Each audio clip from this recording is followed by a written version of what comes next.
सत्कार महिला भगिनींना विनंती आपल्या कार्यक्रमाचे प्रमुख पाहुणे मधुबाई कोटक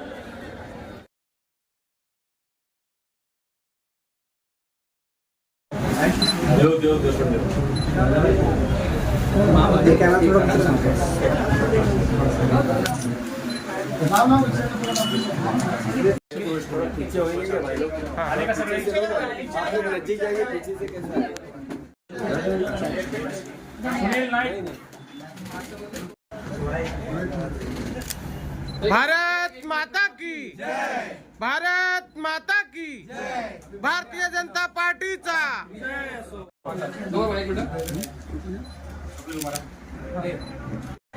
वरच्या कमल पण आला पाहिजे, फोटो पण आला वरची। ओके सर, ओके सर, धन्यवाद।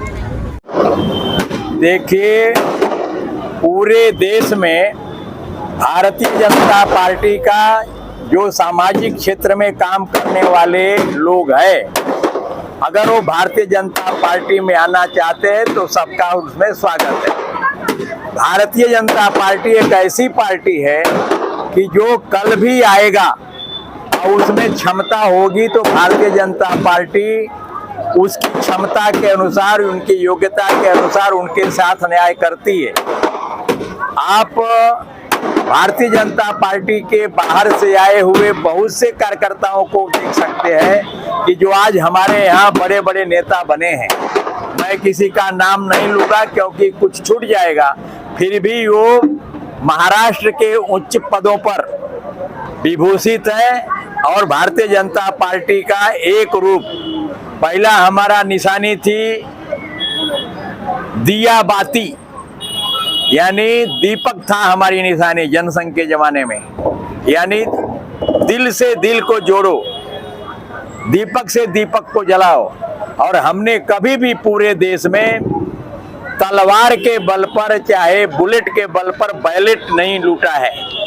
इसलिए संस्कारित लोग जहाँ जहाँ हैं उनको हम भारतीय जनता पार्टी में ले रहे हैं। हमारे रविंद्र खोत जी भारतीय जनता पार्टी में आए हैं।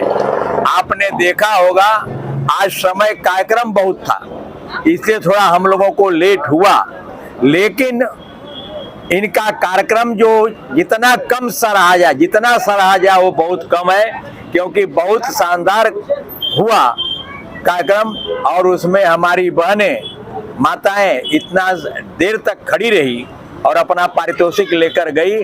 उसके लिए रविंद्र खोत और उनकी टीम का मैं हृदय से आभार मानता हूं, धन्यवाद करता हूं और उनको वचन देता हूं कि आपके साथ अपना परिवार का सदस्य जैसा व्यवहार होगा। आप हमारे परिवार के सदस्य हो गए। इसमें अगर कहीं कहीं त्रुटियां निकलेंगी तो आप पहले हमको बताइए, बाद में खासदार जी को बताइए, बाद में हम समस्या का समाधान तुरंत जगह पर निकालेंगे। ऐसी मैं अपेक्षा करता हूं। किसी भी कार्यकर्ता के साथ जो पुराने हैं उनको ऐसा न लगे कि मेरा अवहेलना हो जाएगी। न्याय पार्टी सबको देती है। हम घर से उठाकर ले जाकर उनको मंत्री बनाते हैं जिनको मालूम भी नहीं रहता है कि हम हो गए।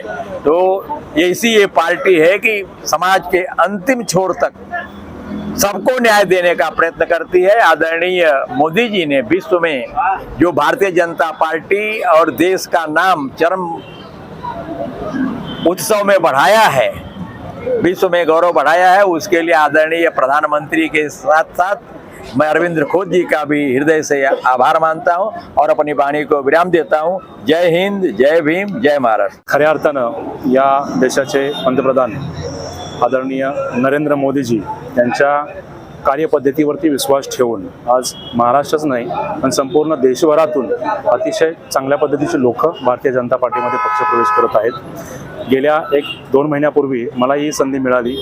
या राज्याचे अतिशय लोकप्रिय उपमुख्यमंत्री आदरणीय देवेंद्र फडणवीस जी यांनी मला जी संधी दिली, आदरणीय बावनकुळे साहेब यांनी मला बोलवून भारतीय पक्षामध्ये प्रवेश दिला। आशिषजी शेलार यांच्या मार्गदर्शनाखाली, अजयजी राय यांच्या अध्यक्षतेखाली मी काम करतोय।